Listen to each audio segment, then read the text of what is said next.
on this holiday or every day. It's, no, that's not the spirit that I give into. I have the spirit of power, love, and a sound mind. Yep. We pray over our children all the time because they're experiencing fear in all sorts of ways. We have the same authority, and we're protected by the Lord, and we can traffic in angelic activity. We can increase the traffic of angelic activity. So, I mean, if you're particularly prone to fear, it's possible that kind of an isolation in this season might be the best. But we also need to see what we're modeling for our children. And if we're modeling fear in the face of fear, we don't want to celebrate fear, so we're going to be afraid. We need to recognize that's what we're doing. And authority doesn't come by not being afraid. It comes by being confident in who you are and who God's made you and the authority he's given you. And we armor up against those that spiritual warfare.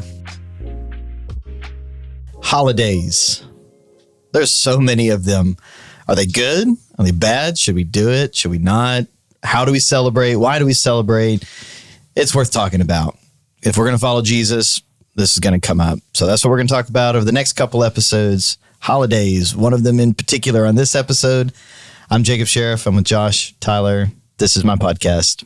Let's go.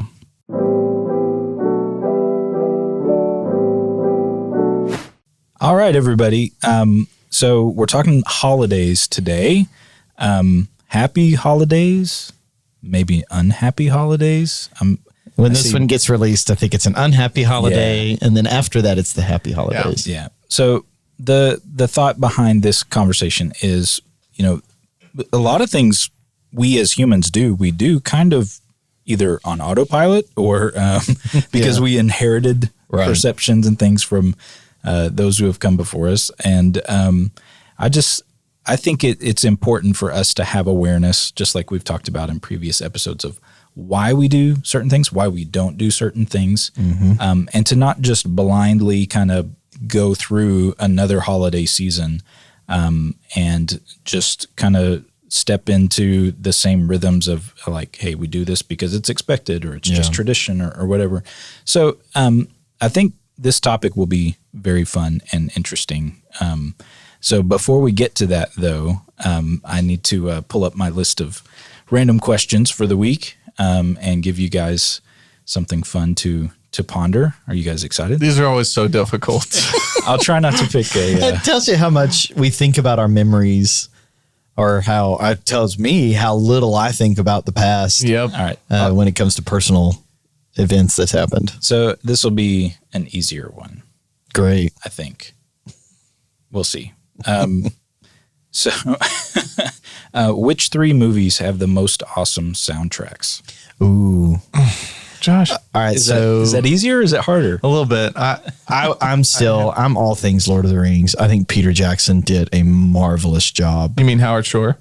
So Peter Jackson directed the movies, of which he got probably the best director or conductor for the soundtrack, and Howard Shore just killed it. Yeah, it's pretty awesome.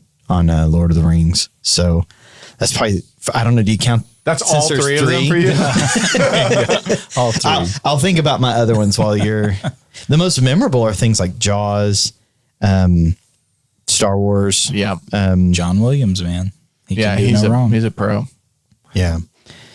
I'm trying to think of other soundtracks that I'm like, oh, that is a great score. Okay, I've got some that may be controversial, but I'm with you on Lord of the Rings. I could listen to that soundtrack all the time. Definitely Star Wars, but that's just because I was a nerd growing up and I love Star Wars, but also Harry Potter. Yep. That soundtrack, that soundtrack just got me. Is it? It's a good soundtrack. So I'm trying to remember the composer on that. Did John Williams do that one too? Or the initial one? Or was it somebody else? We better look this up. I do need to look this up. But, I mean, it's hard to argue. It's got an incredible score. Oh, it's so good. Yeah. It sets the mood. And I can sing it right now. Like, it pops in my head. There was this whole trend going around, like, can you hum or sing the Avengers tune? And everybody's like, No, I can't. Oh my gosh. For them being like the biggest Yeah, it's blockbusters. The biggest thing ever. Like apparently it wasn't the score that landed with everybody. Yeah. There was a video I watched that was sort of critiquing cinema scores, and Yeah. it made that point that basically that the Avengers soundtrack is all pretty forgettable, but then there's all these others. So I liked Pirates of the Caribbean. Ooh, that's another good one. Yeah. Soundtrack. I'll listen. YouTube has those ambient worlds, and I'll turn on an ambient world. I like Lord of the Rings. So I like the Rohan sound, the score for the Riders of Rohan for that region. That's one thing I love. What Howard Shore did with the Lord of the Rings is he highlighted a particular instrument for all the different regions, and so hobbits have this kind of fluty little. And Rohan had kind of this very open. I don't know. I can't remember. I think it might have been like the deep strings, like cello kind of thing. But Gundor had. I got them all, dude. Like that. Yeah. A lifting kind of swell. But Gondor had kind of a horn bass to it. So. Anyway, so I'll pop those on, or Pirates of the Caribbean while I'm like reading or studying or something. I'll just do one of those ambient worlds. Yep. So did you look it up? Indiana Jones. Yeah, also. Nicholas Hooper. Got it. Cool. Indiana Jones also had, and Jurassic Park. So those are all John Williams. Yeah, my son, we love watching Jurassic Park, Jurassic World movies together, and so he'll. He can pick up on the score for Jurassic Park. Yeah, my nephew has a joke, and well, now it's a family joke, but anytime there's like someone does something dumb or like trips or just something silly, he starts singing the Jurassic Park soundtrack. And it's just that I can't think of it right now. It's that one little hook that is in everything, and he does it all the time. Yep, it's that every time. Yeah. So let's say we were like, hey, Lara, could you bring us, fill in the blank, a drink? And she trips on the way back, and he'll go, da-na-na-na-na. I don't know why, but it is so funny. That's awesome. So there was a tribute video. It was like a tribute to John Williams where they did like a bunch of a cappella versions of all of his like major soundtracks. Oh, wow. It's just an incredible library of awesome soundtracks. Yeah, so you even guys have already Superman. mentioned- Yeah, Superman. He did Superman Star theme? Wars. Like you said, Jones. Indiana Jones, Jurassic Park. Jaws too. Didn't John Williams do Jaws? I think so. Yeah. Yeah, he did. I think you're right. I remember it in that video. That's why. Yeah. So what were yours? Well, you guys took all the good ones. Not all of them. There's a ton of great soundtracks. Yeah. So there's this one is a weird, maybe a more weird one because the movie itself is not all that great. But I was a big M. Night Shyamalan fan for a long time. Okay. And he put out a movie pretty poorly reviewed. And in hindsight, after watching it a few times, it's really not that great. But Lady in the Water, do you guys remember that? Yeah. The music to that movie is legit. It's really, really good. It gets you. Yeah. It's got a great soundtrack. I remember like whenever I saw that it came out, I specifically purchased it. It's just got some really great thematic moments. And anyway, so there's my pick. I don't know if I would call it my favorite now, just, years later, because I have a broader interest, but it's one that still sticks out as really, really good. And there's some great ones in Harry Potter, great ones in Star Wars. So yeah, that's my answer. All right, that was a good one. Also, I like kind of the Blade Runner stuff. I like that as well. Yeah. Yep. I was thinking like Tron Legacy. Yeah, that kind of feel. Yeah. Like that 80s, like sci-fi. Droney kind of. Synth vibe. Yeah. I like that a lot. Yep. All right. Well, there's our question for the week. I hope you guys enjoyed that. Let's get into our topic. We kind of nerded out there. I think we just checked out for a second. I wish we just had samples of those that we could play, right? Copyright? We're not selling anything. So. Yeah, still, man. Yeah. Still get the claim. I mean, it would just be like, hey, anyway. So let's get back to the topic. which is holidays. And specifically, we're talking about the spooky one today, Halloween, or traditionally All Hallows Eve. So there's a lot of different ways we could take this conversation. We're coming obviously from a particular point of view, particular framework, having been raised charismatics, evangelical sort of branch of the faith. There's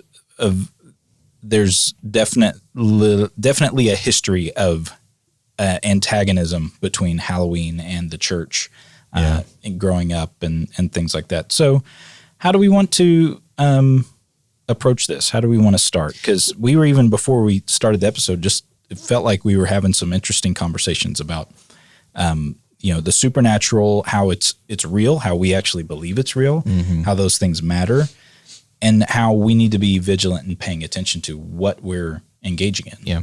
So if we're going to start a 2-part conversation on holidays, we need to get the overarching frame of holidays first, and then we can dive into the one that we're going to zoom in on today. But the big thing, that framework that I have for these is they are neither good nor bad. They are simply a habit of celebration. The question is, what are we celebrating? Why are we celebrating? And how are we intentional in our celebration of that? Because everything we do is shaping us. It's shaping us a particular way. And if you have kids, especially little kids, it's having a particular impression on them. So it doesn't matter what holiday we're talking about. Right. It's going to be think about even the word holiday. Where did it come from? It came from the 2 words holy day. There is a day set apart for something. And now with the advent of social media, I'm not hating on, well, actually I'm about to hate on this comment, but it's not just about social media. There is a national whatever day. Right. And it's like every day. And then what I don't like, I don't mind some of those. What I don't like is, so recently, was it National Sons Day and National Daughters Day? Yep. So like both of those passed before I even knew. And so now, granted, it hasn't personally happened, but like, I don't want to feel like I'm being judged as a parent because of what I did not post about my children on those particular days. Yeah, dude. I'm not like fundamentally against any of those. Right. But I do have a bit of a wear and tear on whatever day, something day, because like you can't put 365 holidays together. And then have any one of them have a specific uniqueness. It just, there's a bit of a wear and tear on the mind. It almost sounds like a made up bad idea from the Parks and Rec show. Like, guys, we should have a holiday every day, but it's real. We should have National 2 Scoops of Ice Cream Day. Yes. And they're like, Leslie, stop. Post it. That's what it feels like, doesn't it? Yeah, it does. Yeah. I just, it's funny. I'll just catch something on that day and I'm like, you know what? No. I'm just not going to do it. I celebrate coffee every day. Even, and my wife and I've had this discussion because often I will not post about any of our kids' birthdays or our anniversary or my wife's birthday or Father's Day or Mother's Day, any of that stuff until, if I do it at all, it'll be like the day after. Yeah. And it's because part of my mental framework is like, I'm not going to be forced into parading something just for the show of it. Or that my quality of a husband is based on how I talk about my wife on social media on her birthday. Yeah. And so I have a bit of a spiteful attitude about it. I'm not saying that's healthy. So I'm the same way. But I'm not saying, but it doesn't reverse the other way. I'm not judging people who celebrate their kids or, we just do it differently. We just celebrate our children differently. Yeah. It's okay. Yeah. So it's with that framework that's like, okay, so like if we're going to be Jesus followers and we're going to, be conformed into his image, I do think there's a place for celebration. It is a spiritual discipline. Celebration is a spiritual discipline. We need to do it right and we need to do it healthy. But we have to do it consciously. For it to be a spiritual discipline, you have to do it consciously. You can't just go with the flow of culture. Because right now, culture is have a holiday for everything, and every single one of them, let's debate. Right. Let's have a fight about it. Right. And we're picking the one that has the most fight to start with. So we'll get into the specifics of that one. But that's the frame, is holidays are neither good nor bad. You need to have a spiritual discipline of celebration, a spiritual discipline of thanksgiving or gratitude. And you need to have a spiritual discipline where you are honoring something or someone, and you need to do it intentionally, and you need to do it centered in Jesus. And if that's one a year, that's great. Fantastic. I know plenty of families that they basically just celebrate a birthday. And that's it. It's like, well, just there's really no other holiday. There's people that are against Christmas for all sorts of reasons. We'll get that on next episode. There's people that fight about and it's like, I look at these and say, this ain't worth the fight. Let's just think about it. Let's have an intentionality behind it. And then let's shape the culture of our family or our relationships in the direction of that. So that's the overall frame that I feel like if we're going to have this conversation, I don't want to fight about it. And we're not talking about it to cause a fight or to be a bullet in your gun to shoot somebody with it. Well, this is what they believe, so this is what you need to believe. I'm not here to like debate anybody. We'll just give you kind of our thoughts, and we're not even necessarily all on the same exact page about this. We have different approaches. Yeah. And we're just all on a journey to know Jesus. So that's the frame that any of these conversations about holidays, I don't want to fight. Just give you some thoughts and ask you a few questions, give you a few things to ponder, and then you make decisions between you and the Holy Spirit on what you want to do for yourself, for your family, or all your relationships. I think that's really helpful because what that says to me is that we need to have balance in these things. Mm-hmm. It's not a matter of extremes one way or the other. It's a matter of finding where the balance is, and then it also speaks to how important our hearts are in whatever it is we're celebrating. Because if the intent of our heart is in the right place, and the intent of our heart is postured in a way to bring honor to God and to honor our families and those around us, then the specifics of how we do that are much less important. And I think sometimes we get off base in our heart and we start looking at things like this as a means to divide and a means to get in a fight, get a sense of superiority, right? To kind of like to put people in their place or to feel better about ourselves, and that's not a good, healthy place to be approaching these things from. Going back to your comment on one of the last episodes, you're right, but you're wrong in you being right. There's a way to be right about you're right in the wrong way. There's a way to be right and in the wrong way about these issues. Yep. So, with Halloween specifically, obviously there's, depending on your upbringing, depending on where you come from, you may have a wildly different experience than ours. You may have, a very laissez-faire attitude towards this, like, hey, it's just, whatever. It's not that important. It's not that big a deal.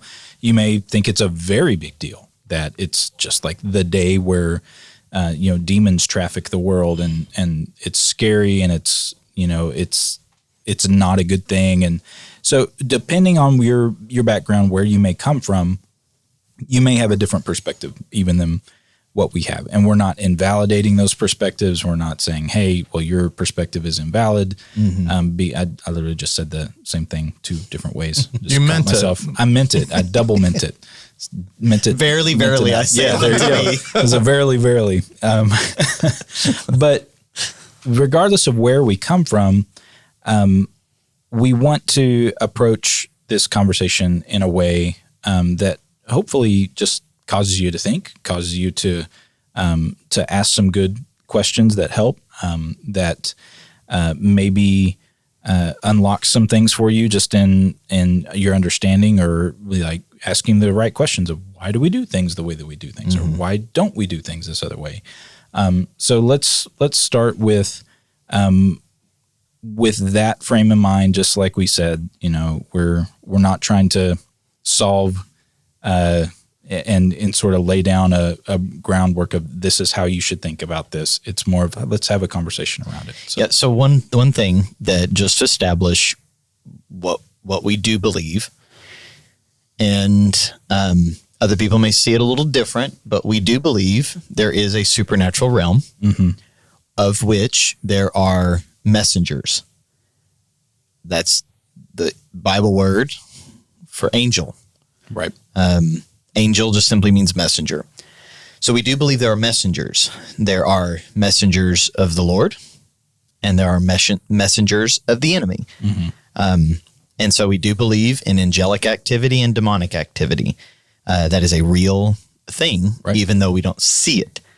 And so we just need to at least be understanding that there are certain things that traffic, where there are certain things and ways that create angelic traffic and demonic traffic. The second thing we believe is that Jesus is most important and superior to everything and anything. And so no matter what we do or don't do, no matter what we celebrate or don't celebrate, the whole goal of our life is to be conformed into the image of Jesus. And everything we do or don't do should move us in that direction. We also believe that we are called to be witnesses. And being a witness isn't always about following the right rules and telling everybody what those rules are. There's a lot of wisdom when it comes to being a witness. And Jesus says, you are going in as sheep among wolves to be wise as serpents and harmless as doves. So even to be a witness, there are certain things that we need to be people of integrity and morality and truth. But in how we are living out that life of witness, there are many ways we can do that. So I wanted to set those kind of ground values. Yep. There is a such thing as supernatural traffic, and it's very real. We need to be conformed into the image of Jesus. That's our purpose. And we are called to be witnesses for him, and in whatever cultural context we find ourselves in. Yep. And that perspective may fly in the face of secular culture that wants to say that everything is, materialistic, and that things like spirits and demons, angels, that's all, just superstition, that it's not real. But we look at the world through a biblical framework. We see in Scripture Jesus taking authority over evil spirits over and over. We see angels show up and do God's work and minister to his people and to share his message. Like we have a biblical framework that is our foundation for understanding the cosmos and how things work. So we're always going to default back to that. Now, if you're getting in debates with people, question why you should be, why you're getting in debates with people to begin with, but around like supernatural versus natural, we're just going to kind of take a frame of, hey, we're going to take for granted supernatural is our worldview.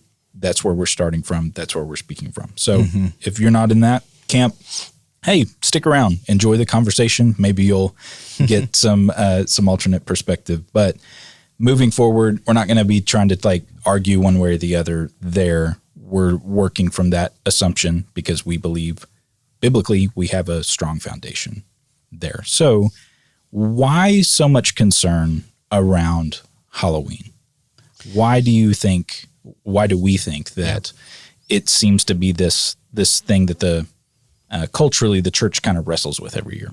So, every holiday has some kind of history. It started somewhere, and Halloween's no different. It began actually in the Christian calendar, and the Christian calendar on November 1st had All Saints Day, where the church would honor the saints that have come before.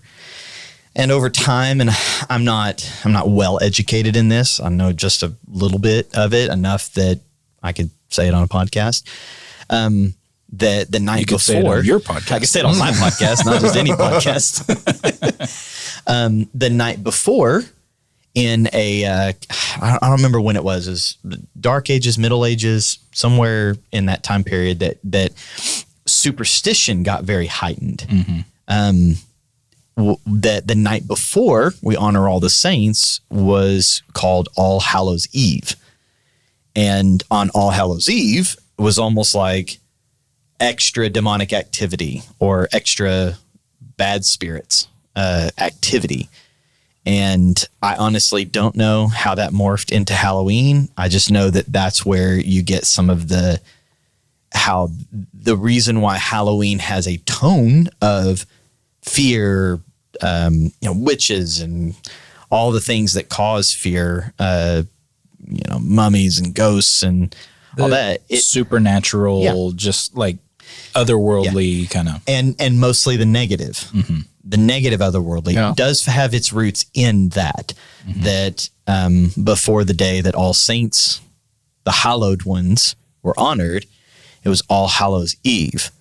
And the bad spirits came out at that time. So that's the origin of that holiday. And for many people, that's enough to just say, it's demonic, we're not doing it, that's of the devil. Right. And I mean, I understand because that is its history. But what we have to ask, and we'll talk about other holidays that have bad history that became Christian holidays. We have to ask, is that worth redeeming? Because most Christian holidays were originally pagan holidays, and early Christ followers decided to celebrate Jesus in a unique way on that day, and over time had the greater influence on culture.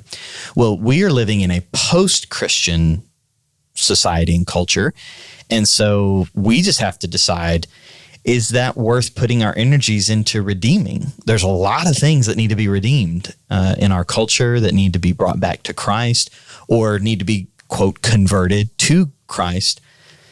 And is Halloween one of those? So when it comes to its history, that's its history.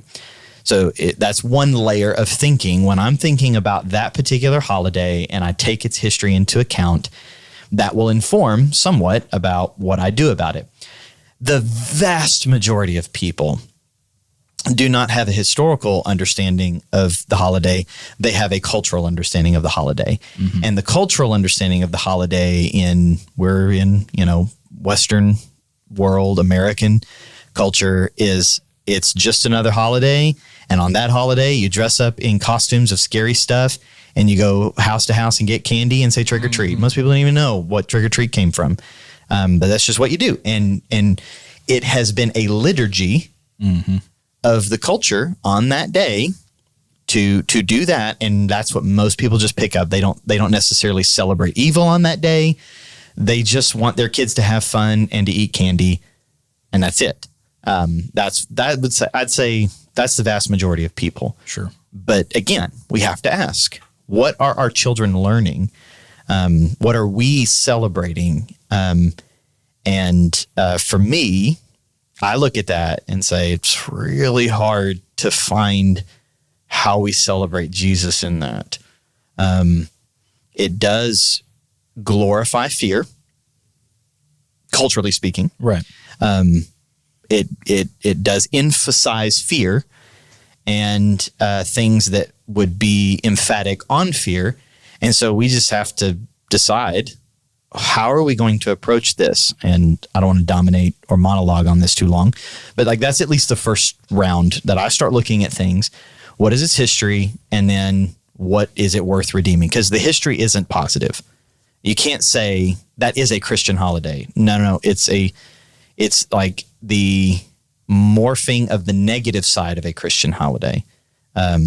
And now most people don't even know its origins, and its origins doesn't necessarily say that says everything about it. It does say something. And when you look at what culturally this particular holiday has taken shape, what are we celebrating, and what are our kids thinking about all this? Because it is shaping our minds. It's shaping how we think, how we see the world. And it takes something that honestly is very real. The supernatural is a very real It's a reality. But it emphasizes only the negative and only on that day. And the whole goal of the traditions that surround that holiday are emphasizing fear. And so, my thinking is, first of all, you cannot participate in that without thinking. Because otherwise, if you're not thinking about it and you're participating, then you're going to get caught up in the liturgy. And I don't think it has a non-effect.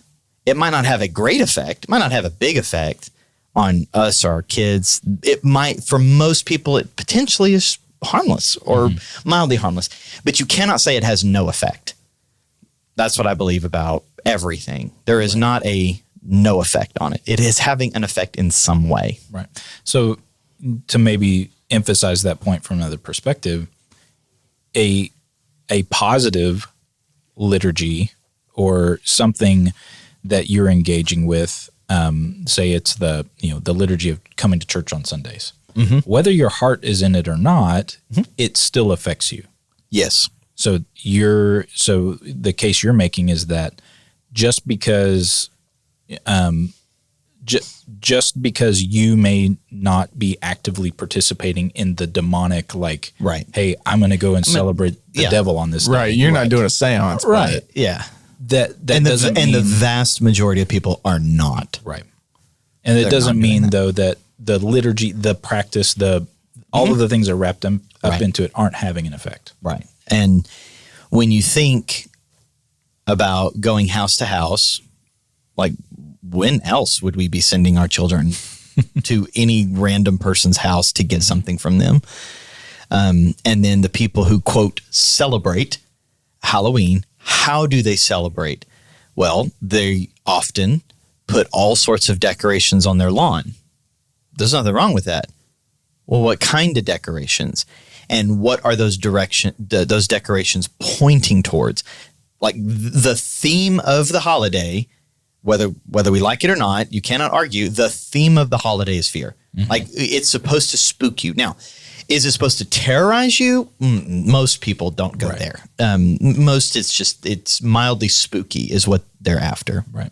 There's almost even, you could look at it this way, there's a sign of a longing for something supernatural. Yes. So if you're looking maybe for some redemptive, like, indication, it's that we as humans have a recognition that the supernatural is real, whether we want to admit it or not. Yeah. There's something fun or at least interesting or mysterious about those things. Yeah. And so we have a whole holiday that, like, makes it normal to try to experience those things on that day.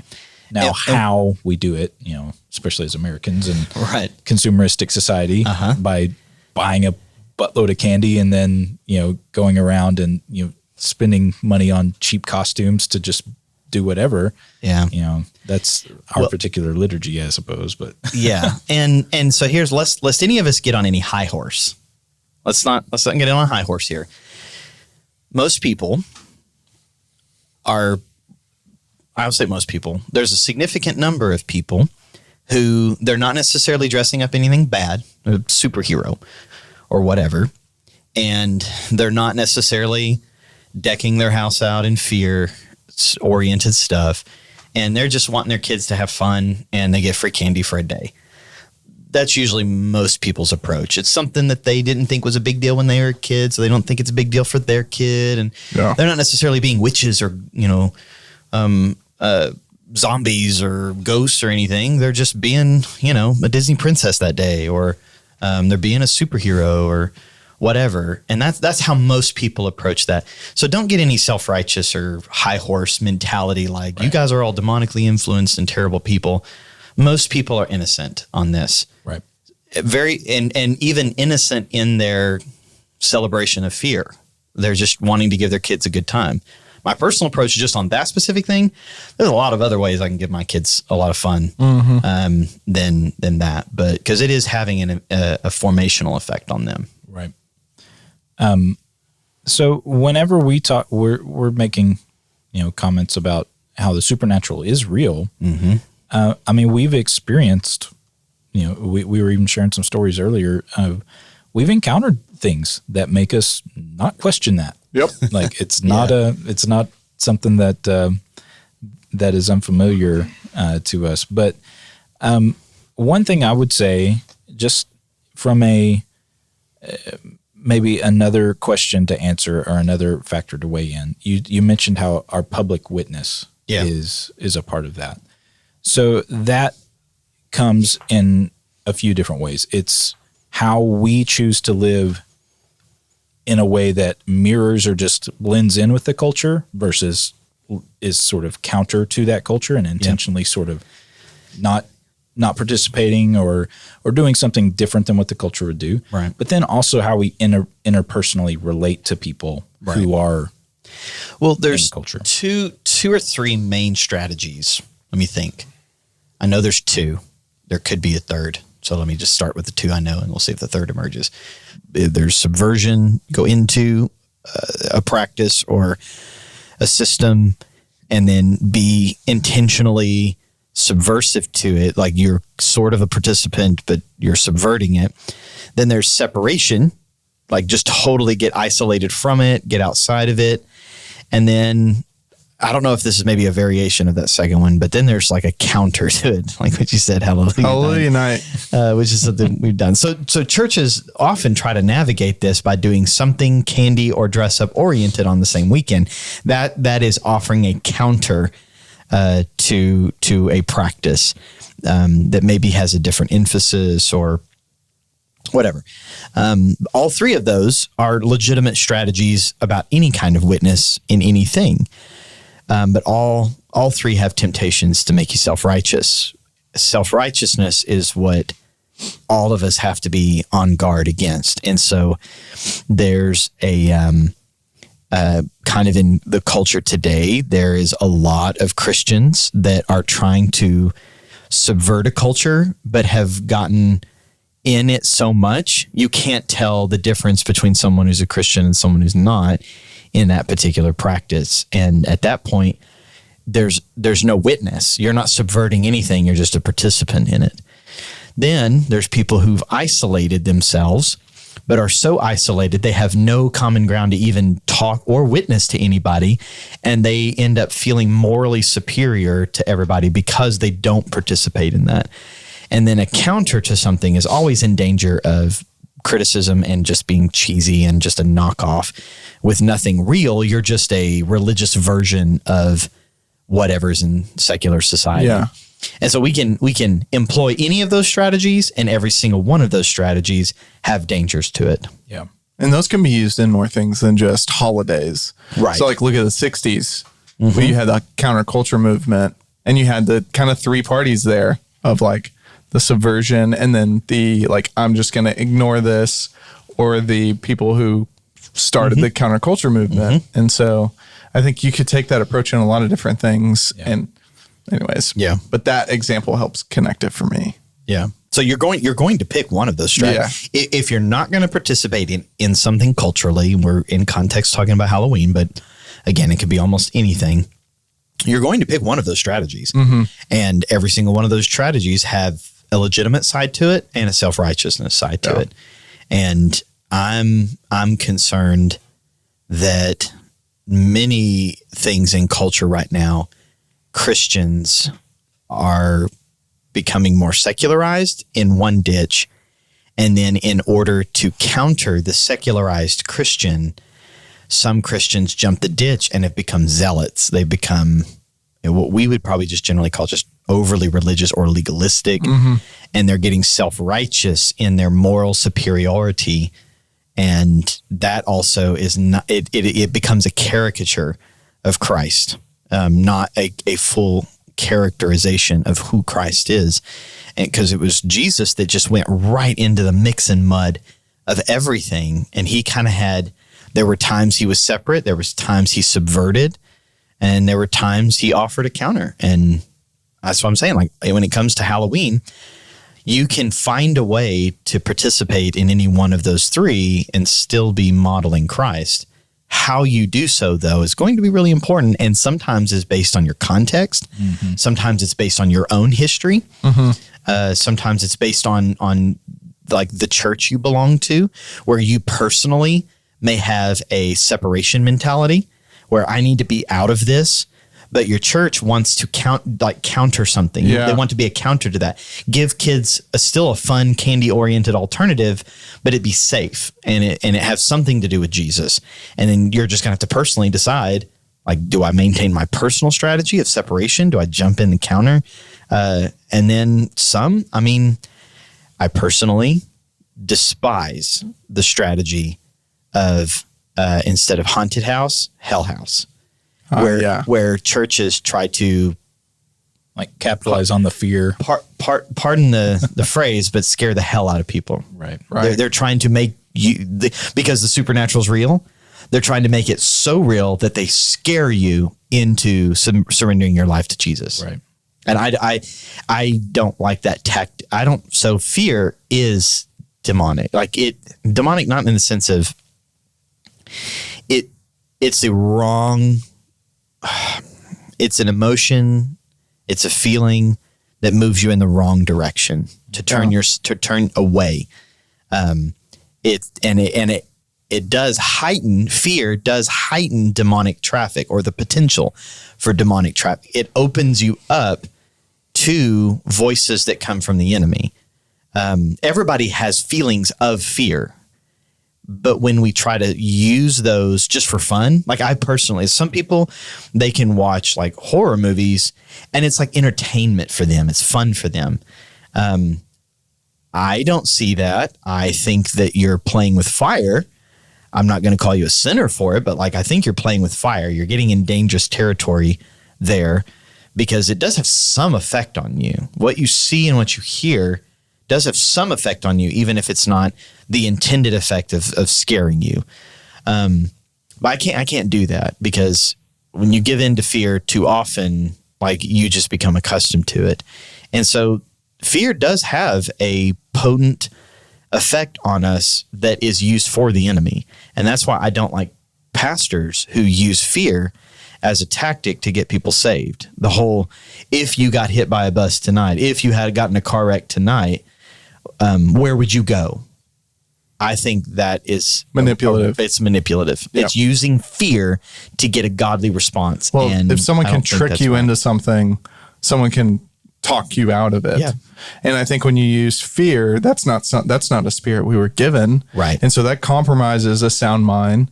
That compromises all of those things. Mm-hmm. And so when you entertain those things, I think maybe the word you were searching for was tactic. Mm-hmm. Like that's a tactic that the enemy uses. And when we open ourselves up to that, it makes it easier for him to do that. Yeah. So my personal opinion is I don't really like the subversion tactic right now in Halloween, in the sense of, just jump in, but show your kids a different way of doing it. Or, okay, it's not that big a deal for you as an adult to dress up in a non-fear oriented care. I just think that the environment is based around fear, and I'm not sure. I don't personally have a wise enough strategy to go into the practice to subvert it. There could be churches and people who have. They don't think it's that big a deal. I'm in no position to judge. I think that is getting like you're a little more in danger of picking up what's in the environment and not actually subverting it. Yeah. I don't think it's harmless. I think if you're going to have subversion as your tactic, you have to be extremely wise. And I'm not confident that most children or parents are wise enough to do that. Yeah. That's a personal opinion. I don't project that on anyone. There's churches who have the tactic of a counter, do something else, and it's just to simply give safe and fun. I'm not inherently against that. I personally don't have the energy for that, but I don't have any problem that a church will do that. The question is going to be, like we've been going back to like the third or fourth episode in season 1, intentional living. What am I intentionally doing when I'm celebrating this? If I'm intentionally subverting it, well, then you need to be mentally and spiritually prepared for that. If you're not, and you're going to counter it, then you need to be mentally and spiritually prepared to give an account as to why and not become self-righteous in doing it. That's the big thing that I see many Christians who are trying to counter something is they just come off just self-righteous.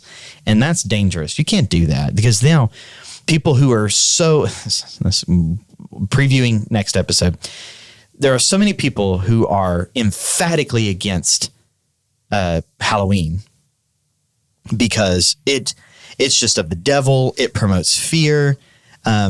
It's celebrating the demonic, blah, blah, blah, all that kind of stuff that we've all heard. And then totally give in to consumer culture at Christmas. You can say Jesus is the reason for the season, but there is no difference between you on Black Friday and any non-Christian trying to steal a deal on Black Friday.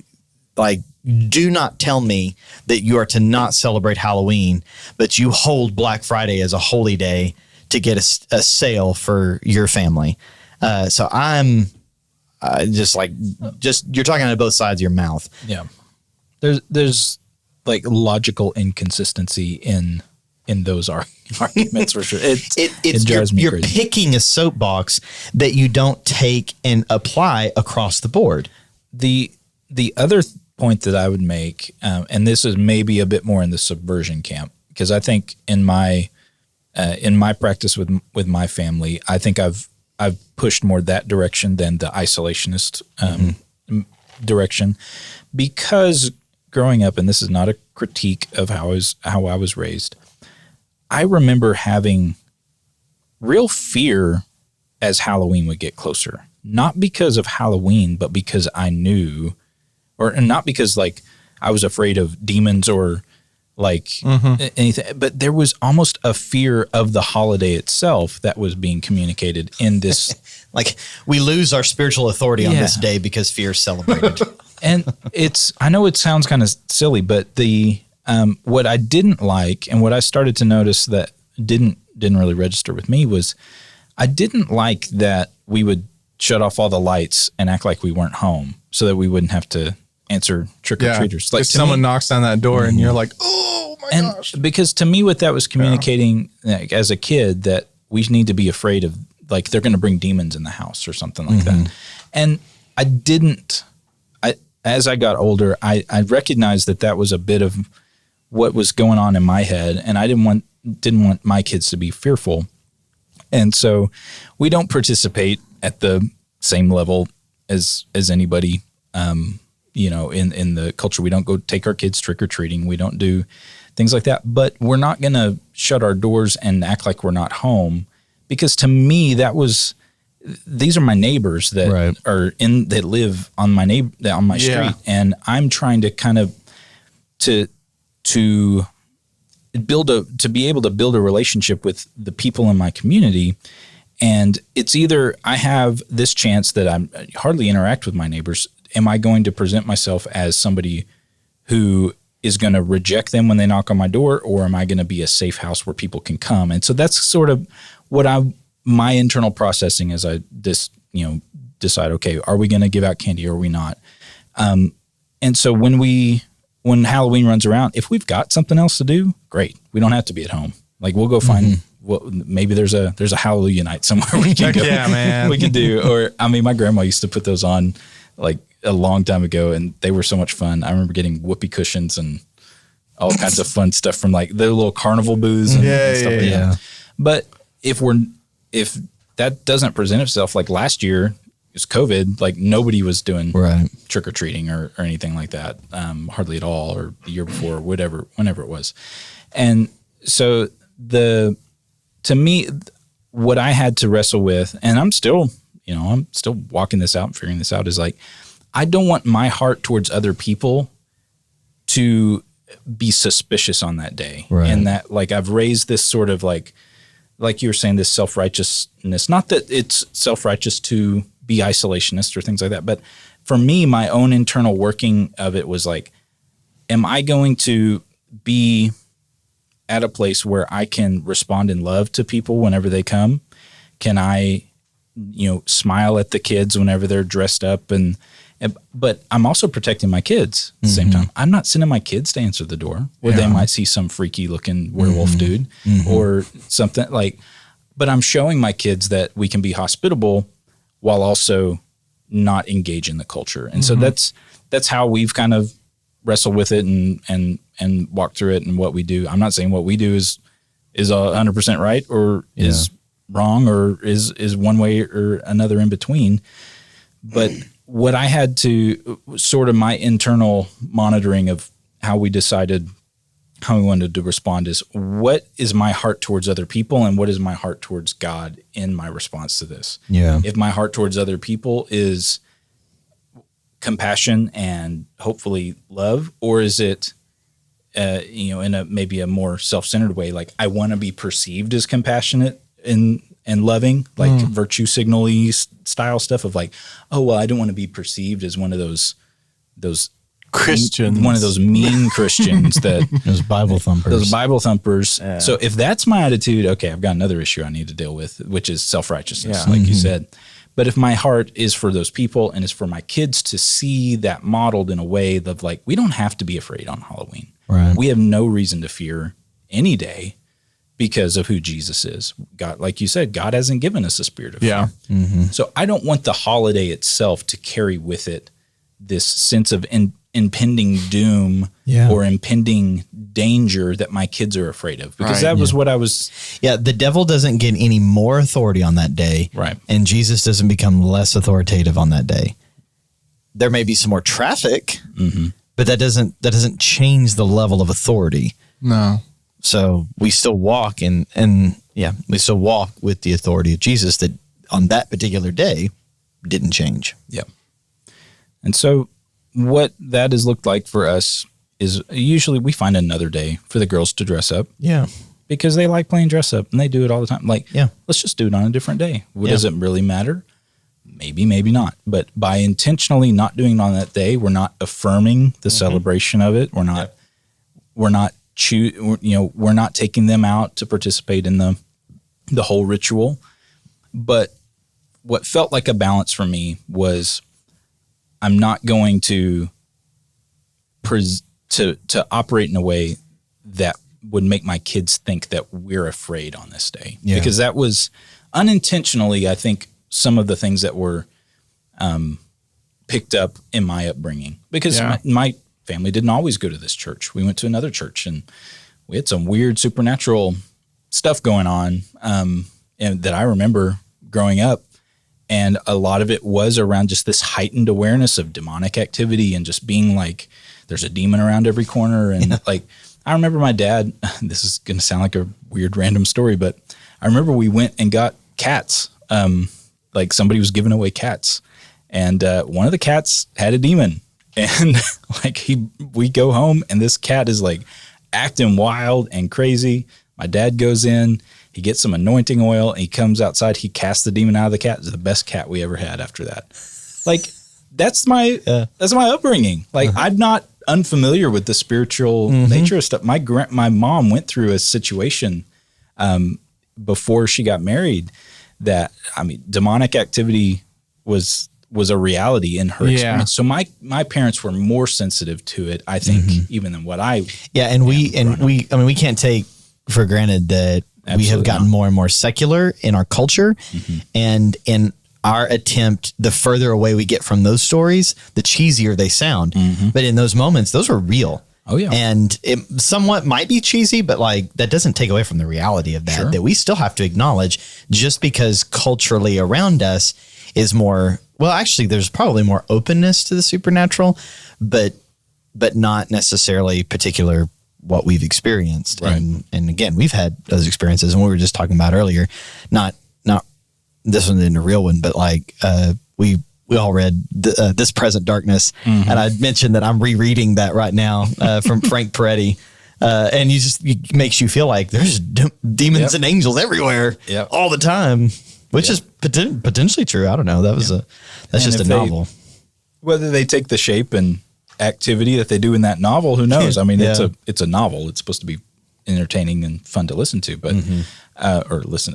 I default to audiobooks, as y'all can tell. Hey, I'm listening to that on audiobook while reading it too. I'd say fiction is the world of audiobooks. Like it works really well there. But anyway, the other thing I would say is using these holidays, using these things as an opportunity to understand the way that we're created, the way that we are wired. I think there's opportunities in examining like how we respond to things like tradition and like there's an emotional, there's almost like you could call it a spirit of the season, right? Like there's something in the air, like there's a way that we as humans in community interact with each other, that the holiday season, we talk about it like, hey, we're in the holidays right now. Or whatever. I feel like there's something to pay attention to there that we as Christians need to be aware of, because what did Jesus tell his disciples whenever they wanted to call down fire? You don't know what spirit you're of. You don't know what spirit you're of. And I think we need to pay attention to what spirit we're of. Whether it's the spirit of self-righteousness and how we respond, or is the spirit of, hey, I'm just going to go with the spirit of the culture right now, which is to celebrate these things. Or how do we operate in discernment in that way, in recognizing what sort of spirit is behind some of these things? That's a good question. Because the simple answer is we got to be led by the Spirit. That's where there's not like a one size fits all. And that's why I even mentioned there's at least 3 strategies here. I think it's going to be what seems right to you in the Holy Spirit in this season, because the season, which we're saying like in the air, this season is fear. Well, the season of Christmas, what gets in the air is consumerism, not Jesus. And so we have to decide, well, what spirit are we going to be of in that season too? So I think that what do we do in this season? You'd be led by the Spirit, and led by the Spirit will take account what cultural context am I in, who am I in relationship with that is in the midst of this, and what kind of witness can I bring to Jesus? And we're just not going to be able to float through life unintentional. And when it comes to things like this, maybe not so much, National Siblings Day, but Halloween, it's going to be how can I wisely and intentionally glorify Jesus and be a witness of him in my culture. And maybe I'm not ready to do that this year, so I take a little bit more separation. But if I'm thinking about it and being intentional, and I'm amongst relationships that want to do something subversively for Jesus in that, then it's being led by the Spirit, because you need wisdom. You don't just need rules, you need wisdom. Yeah. So the final thought on this that we can kind of wrap up this portion of the discussion, kind of themed on this particular holiday, but what encouragement would we give to listeners out there about the authority that they do carry, in that they don't have to submit to a spirit of fear, that they don't have to be ruled by fear during this season? Like there is a reality of spiritual warfare, a reality of, like you said, a heightened trafficking during this time. At the time this episode releases, it'll probably be just in a couple days, but like we don't have to be fearful. And why is it that we don't have to be fearful? I mean, the foremost revelation we adhere to is that Jesus defeated death. And as the risen King, he rules above all. And I would just look at Ephesians 6 tactic. We don't wrestle against flesh and blood. Your neighbors whose kids are dressed up like, gargoyles, that is not your enemy. Your enemy is not flesh and blood. It's against principalities, powers, and spiritual wickedness in high places. And so the authority we have comes from the name of Jesus, but then we're supposed to be living a lifestyle of putting on the whole armor of God. That's not some cheesy children's church song, although there's cheesy children's church song to it. But like, that's not just something in the imagination of our children. Like, that's something really real that we have to walk in.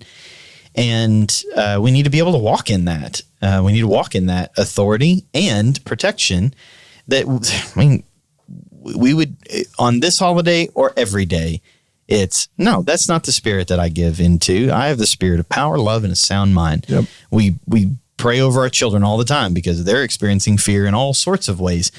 We have the same authority, and we're protected by the Lord, and we can traffic in angelic activity. Mm-hmm. We can increase the traffic of angelic activity. So, I mean, if you're particularly prone to fear, it's possible that kind of an isolation in this season might be the best. But we also need to see what we're modeling for our children. And if we're modeling fear in the face of fear, we don't want to celebrate fear, so we're going to be afraid. We need to recognize that's what we're doing. And authority doesn't come by not being afraid. Mm-hmm. It comes by being confident in who you are and who God's made you and the authority he's given you. And we armor up against those that spiritual warfare. Yeah, it's awesome. So any books or resources on this topic or any other anything so we want to close out today? I don't know about the Christian answer to Halloween. I'm sure there's plenty of podcasts. I know my dad has a message on it, but I don't like anything that gets weaponized. That's just one thing. But I will say I am rereading, and it just coincidentally is in this time, I'm rereading This Present Darkness by Frank Peretti, and I'm enjoying it. It definitely makes you like, man, this could be, like, it could be this way. It could be this much angelic and demonic activity. And some of the ways he describes how those worlds collide, you're like, that makes sense. Mm-hmm. That could be. But I mean, it's just his imagination. But yeah, I don't know. That I do recommend the book, but as a work of fiction. Sure. Yeah. How about you, Tyler? Yeah, I got nothing. I'm going through my library right now. Just like nothing on this. The Bible, people. Read the Bible. Read the Bible. That's my recommendation this week. How spiritual. Yeah. Hey, man, it beats your book. Oh, that's great. Well, I think that wraps up this episode today. In the other room, it looks like kids are getting out of school, so you may even hear some noise. I don't know, but please take them a moment, comment, share this video with anybody. This video, it's probably just audio, wherever you're listening to it. Share this with somebody you think might benefit from it. Not as a weapon, though. Not as a weapon. No, don't weaponize it. Hey, you need to think this way. Don't use it that way. But we appreciate you guys listening. We are looking forward to the next one. See you then.